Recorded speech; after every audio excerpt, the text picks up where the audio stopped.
What's going on, y'all? This is Gunshine, and I present to you today The Evil Within review and rating. Enjoy.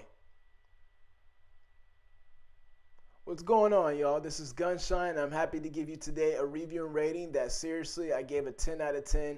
So haters, please leave your comments in the session saying why I gave it a 10 out of 10.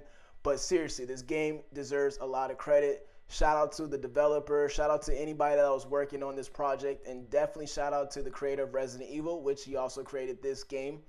Um, he's definitely one of my favorite game developers. I grew up with Resident Evil, and to give a game like this is glory. I mean, seriously, this is the start of a new generation of games. This game was very, very dark, and what it had that other games lacked was it didn't have too much cliche in it.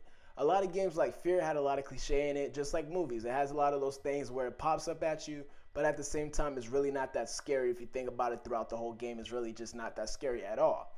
This game, on the other hand, had a lot of tormented things, had a lot of dark entities in it. For instance, even just the trailer, even just the loading screen has a lot of dark stuff in it. Basically, what I would like to say is hopefully a lot of games copy this and they just blossom in the next scary games that come out in the future. Seriously. The game, I didn't want to put too much spoilers in it. I didn't want to put too much gameplay in it. I didn't want to say too much about the game. I honestly want to make this a really quick review. I just want to say what I got to say and then be out. But seriously, the game was action-packed, had a lot of horror in it, a lot of spookiness, creepiness, and a lot of horrific stuff in it.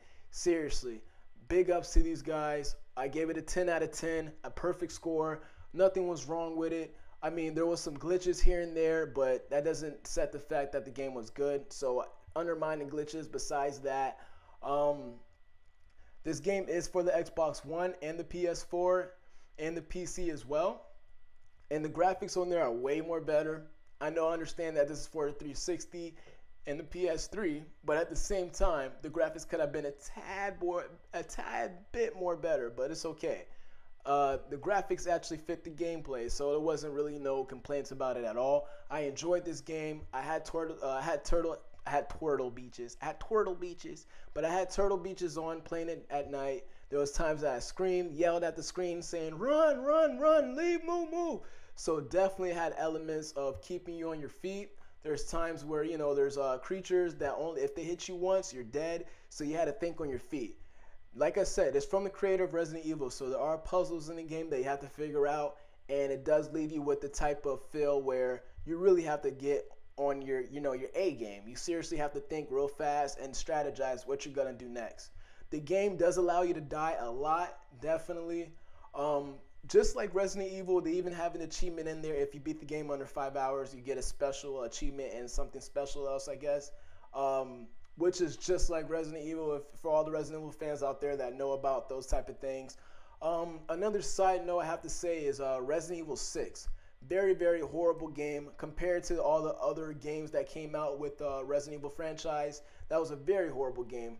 And my conclusion to that is they came out with that game just to give it a feel of the elements so people can see what type of feel next generation games will have with the creator of Resident Evil. For instance, and I'm not going to give you really any examples, but I'm just saying Resident Evil 6 and this game Evil Within have a lot of similarities in it. And I'm not saying 100% everything from Resident Evil 6 is in here, but I'm saying a lot of elements. If you play Resident Evil 6 and you play this game, you'll see a lot of similarities in it. I think they just did that as a run through just to see how the fans and how the game and developers get a feel for that so they know what to add to this game.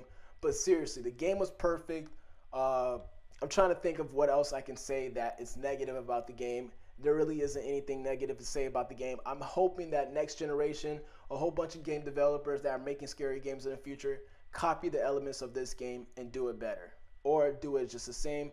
This game was great. I hope they make a movie out of this game. I hope they make a sequel or a prequel to this game. Seriously, you guys did good. Big ups to you. I mean, bravo. Gotta give you guys a hand clap. What I love about this game as well is just the creepiness in it. I mean, from what made it, like I said, not cliche, these guys actually put a lot of things that was really dormant, a lot of things that was demonic in it, a lot of things that was really dark in it.